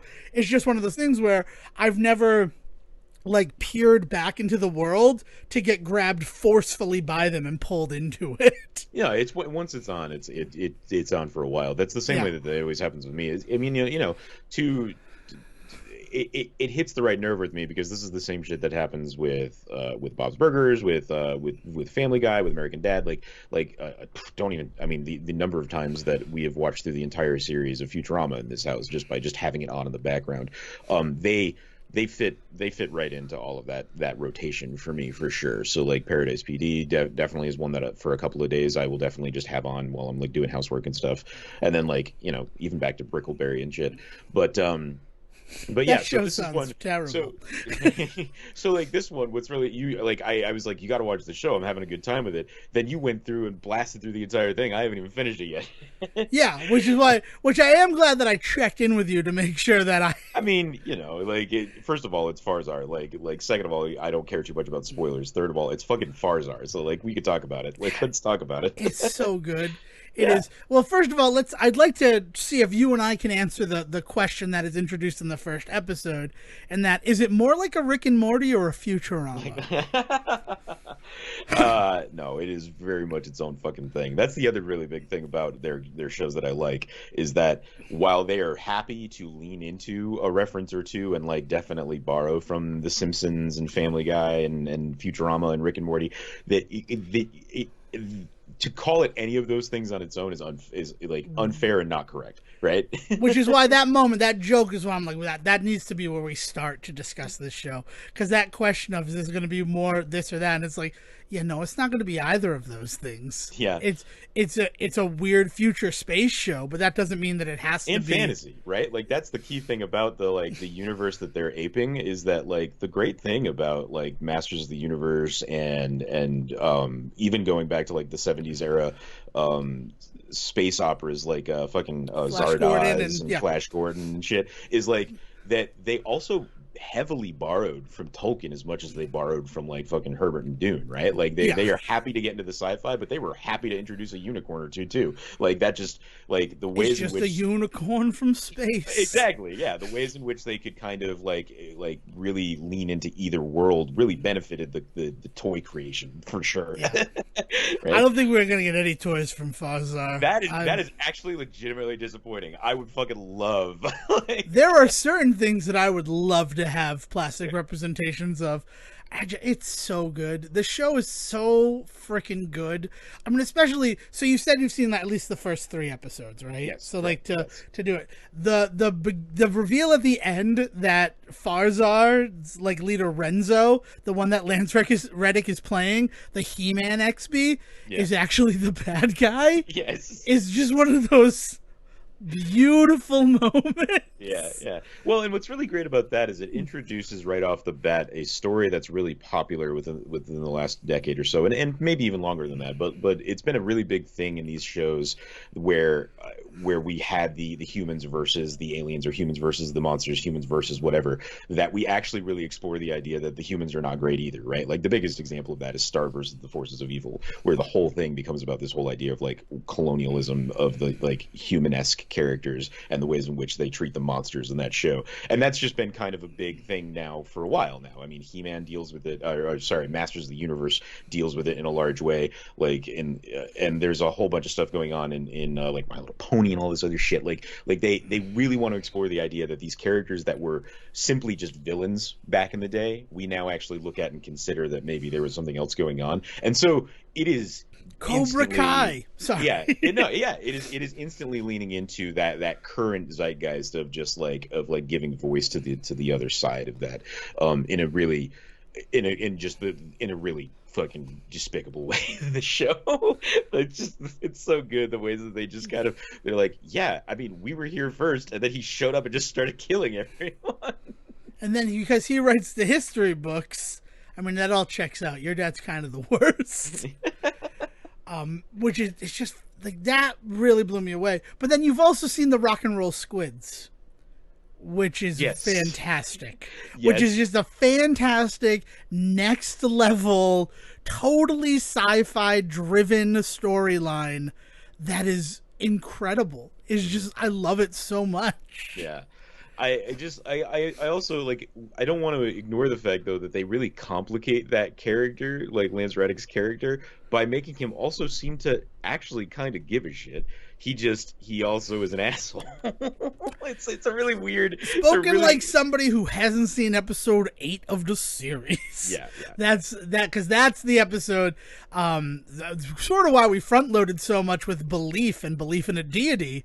At least that's what I was working towards.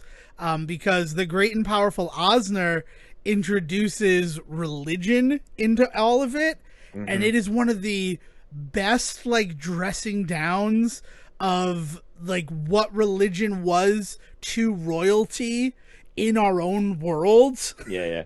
I won't even say any more of it because some of the reveals and things that happen in it I don't want to spoil for you, but it is one of those really, they're exploring a lot of the nastier sides of human history through the eyes of this space operatic fantasy world that, and I'm loving it.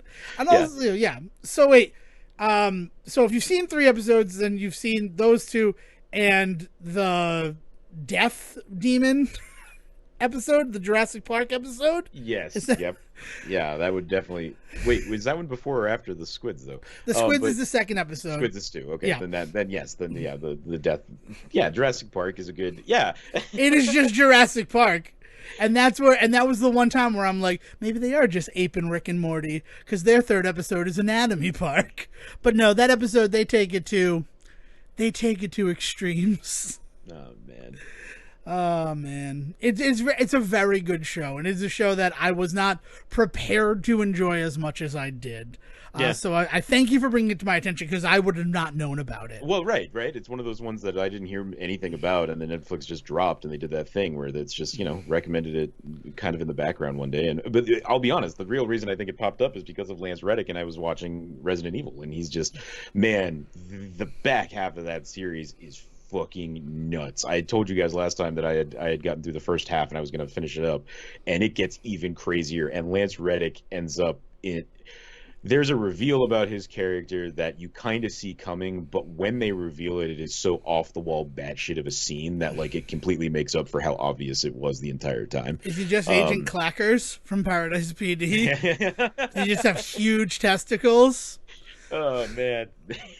Don't ruin it for me because I haven't gotten a chance to watch Resident Evil, and I want to. It is someone sent me for my birthday a copy of the Code Veronica novelization, so I think that's going to kick me off into a Resident Evil spiral, and I'm excited for it. Make sure you read the author's note at the beginning of that book. Oh, I loved the author's note. I wish I had the book with me right here at the studio because of everything that I said last week about the whole Resident Evil stuff and about how fans get really shitty because like something doesn't fit into their narrative of Resident Evil, pointing out that like Resident Evil itself doesn't fit into its own narrative of Resident Evil.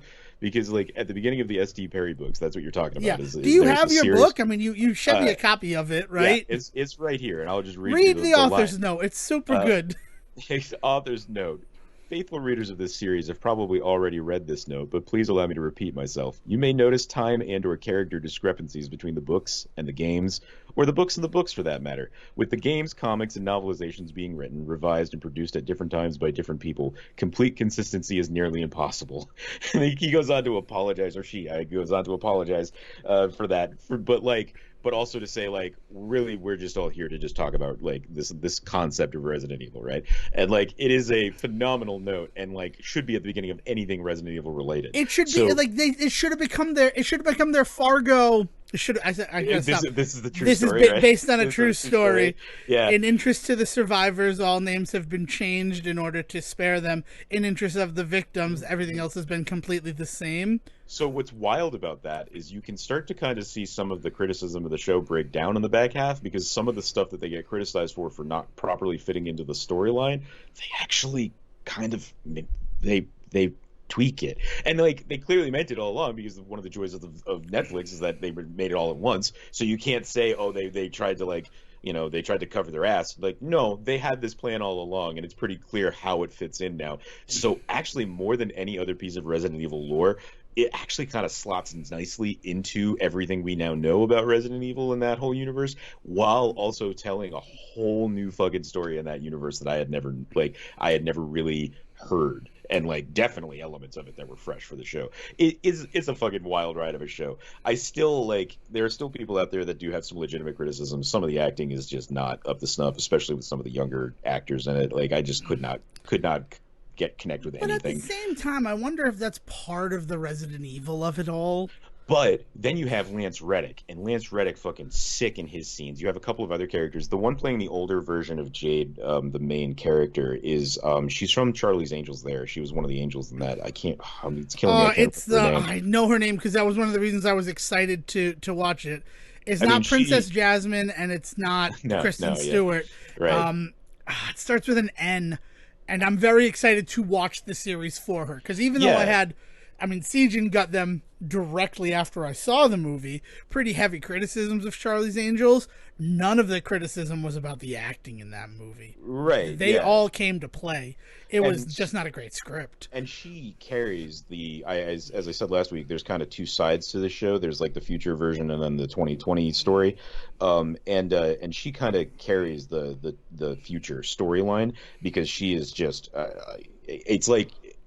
it's phenomenal. It's like watching like a 28 Days Later like show with her in that, which really works for me because the ways in which like the larger like stories in Resident Evil have always worked out with like like apocalypse and like world ending, and they always turn into like these like action movies with monsters, and it's never really still scary. The show manages to make that stuff still scary, so it's pretty phenomenal the way that that the show really balances everything that it's attempting to do, and it succeeds in ways that I think other things with Resident Evil have not always worked in this vein. I don't know. I love the lore of Resident Evil, and getting a new piece of it has just been a fucking treat. Ella Balinska. Am I saying that right? Ella Balinska? Ella Balinska. That's her name. Yeah. Yeah. Thank you for looking it up because I was just she's great. She's also Charlie's Angels, even though I think I gave it kind of a scathing review. It's just a fun 2 hours if you got 2 hours to kill. So I would recommend that again. And if you enjoyed the Resident Evil of it all. So that's good. I'm glad that we got to explore it. Farzar, huge recommendation. I don't want to go too deep in it because some of the stuff that really played for me does happen later on. And I know that Sejohn doesn't care about spoilers, but I don't want to ruin just some of the brilliance that Black and Egwene have on display in this series. Nice. Cool. The suicide whistle in the first episode is one of the funniest bits ever, and it's so them. And all the characters. David Kay playing the character of Barry. It's great. It's just an enjoyable series. Carrie Walgren as the two-headed Val and Mal is excellent. It's just, is she both of them? She's both of them. Yeah, that's amazing. And that really just shows off what Carrie Walgren is capable of as a voice actor. Oh man. So very good, very good. Farzar recommendation. Do you have anything else you want to add? Because I have one more thing that I want to burst out to the people. So two things. Yeah. I decided this week randomly to just plow through a replay of Super Mario Odyssey, and have gotten past the darker side of the moon already, and like I'm at 500 and almost 550 moons. It's been a blast to replay. I think we really enjoyed it at the time. We even tried to do the 900 moon run, and decided we'll just go as far as we can and see who can get the furthest. And like I am kind of hitting that point again where I've done pretty much everything in that game. I'm just trying to unlock everything in the shop. So like I need to get 50 more moons, and I'll be there. It's starting to kind of get a little tedious. But what it's really actually was doing for the last couple of days is it was a really cool like place filler. Like I'm always looking for that kind of game that I can jump in and out of. Warriors Woods is kind of like that, where like I can start up a game, play a few rounds, and then walk away if I have to. And Mario Odyssey in the back half kind of becomes that for me now, and that's been pretty cool to experience. But yeah, I replayed through Odyssey this week and kind of rediscovered a lot of love for that and a lot of fun for that. I'm just the big thing that I'm telling myself this time around as I play it is I don't have to go get every moon. Like it's not about getting they offer you so many now with like various ones that they've added in and stuff that like you don't if you come up against a challenge that is just like kicking your ass, just walk away and do something else because you can find 10 more on your way to something else. So like it's been really pleasant this time around, whereas I think last time I really felt like there was a lot that I was doing that just felt like a lot of a lot of grind. So that's been really cool. That's interesting because my friend Eric over in Asia, he just said, I'm finally playing through Mario Odyssey, and my response was, it's a very different game than when I played it back in 2017. Yeah. I should probably play it again. And unbeknownst to me, you were doing that. So Thank you for confirming my thoughts on that game. Like, what was really wild is that with that kind of attitude, that I was only going to go and grab the moons that I knew that I weren't a big pain in the ass, were necessary to move on. Like I really limited myself in how much kind of extra bullshit I would do in that game, because there are ways to kind of get caught up in stuff, perfecting things, getting particular types of stars, and making sure you're getting those in every level. Like, you can really get caught up in the completionist attitude, and if you do that with that game, I think you're going to have a bad time. I think that's really where I started to kind of sour on it, is I was feeling so completionist about a lot of the elements of it the last time I played it, that it was really kind of ruining my day when I couldn't do certain things, or it was not fun to do certain things. Like, I can do this, it's just going to take me 20 minutes. I did the jump rope to 100 and right. Yay. Like, yeah. I'm just done. What right? next? The same way with the volleyball stuff on the beach level, right? So like volleyball game. Right, exactly, right? Like, you hit kind of that. If the second that you kind of release yourself from that game opens up into a whole new thing. And then I found myself actually completing a lot more than I realized, just kind of on a whim. I got my skeleton costume like in a week. Like, I got enough moons to unlock dark side and darker side of the moon, like, by the time I finished the game. Like, they were like, I finished up the game on the moon level, and they were like, hey, look at that, there's a new world. Hey, look at that, there's a new world. It's like, okay. Also, not to mention that, like, fucking by the time I got to Toadette, and you get like the bank of possible power moons that you can get just for achievements, I got like 52 or something, like, the first time I went to go see her. I should have turned it into a drinking game. I would have been dead. Well, you should have turned it into a drinking game, but then stopped before you died. We advocate safe drinking at the Sarah. Yeah. So that's been a wild ride, is just revisiting Mario Odyssey, just in trying to find something to just duck Your into. second thing better be a good segue into what I wanted to talk about at the end, because Mario Odyssey was a great one. Well, let's talk about this, because I can talk about my other stuff later. What do you got? Well, the other thing that I got is Mario Kart 2 DLC coming out August 4th. And I really just wanted to pat ourselves on the back for calling it that it would probably be out the last week of July or the first week of August. Yeah. So that's I'm super excited. Yeah, the pack looks really cool. I'm really excited about Waluigi Pinball. I've never played on that course. God, it's such a great course to see it coming back. DS is a game that I think a lot of people passed over. Same with the Mario Kart for the Game Boy Advance. So those are the courses that I am very excited about playing. Yeah, and so it seems like they've hit a pattern where every cup that they release is going to have one retro course of some kind, two retro courses of some kind, one from like the Mario Tour, so it's like a real world place, and then the last one is new. It seems like that's what they've kind of settled in for these. I guess there was really only one new course in the last pack, but it seems like in this one there's two.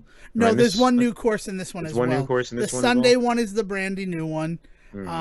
So what they're looking at the whole thing as the 8 courses that you're getting the retro stuff in terms of the pinball, Mario Circuit 3 from the original Mario Kart, Choco Island, and then the Wii Mushroom Gorge. Those ones are happening. Right. And then you have the 2 tours, which is Sydney and I think New York Minute. Yep. Yeah, I think New York. So that gets you to 6. And then there's the Sunday one, which we haven't talked about. That's a new one. And I don't know what the other one is. I think it's another retro one. Well, what's weird is I think in the preview they only show 7 out of the 8. But I do think if you look at the title slide for that Nintendo put out, there seems to be a Winter World. Maybe I just missed it in the video, but it seems like they didn't talk about the 8th one, which was weird. I don't know. I don't know what that one is. I don't recall it. Should be exciting. Yeah, we're gonna play it. That's the thing. Definitely. Know that Sejohn and I, on the 4th, probably maybe not right on the 4th, but before we record next, we're going to do it. So get out. If you got the booster pack, we'll be out there. We'll be out there doing online stuff. Maybe you'll run into us and it can be a good time. Or this week too. I just got to make sure I map out my week. Jeez. Yeah, that's Thursday the 4th. Oof, man. So yeah. But that's it. That's the last big thing. Everything else can sort of wait until next episode, I think. But from Odyssey to Kart, that's where we are. Cool. So if you are somebody who has stuff to say about Resident Evil, Sejohn is on a big Resident Evil kick, and he wants to talk to you specifically, guy that I'm pointing at, and he can be found on Twitter at Siege versus the World. Yeah, and if you have anything for Dev that is going to help him get over his morning show funk, maybe another show that's a little bit more like ripped from the headlines, but a little bit more engaging, you can hit him up at Devon D. Decker. Yeah, and also just a reminder, I'm probably going to put together a morning show podcast to try to solve the problem of the morning show. And if you're interested, I'd also like to hear from you. But again, we kind of have the white dude covered. I'm looking for more diversity because there's a lot of diversity on the show, and maybe that is what they're trying to appeal to, right? We have the Corey Ellison role kind of paid for, right? I'm the asshole who thrives in chaos, right?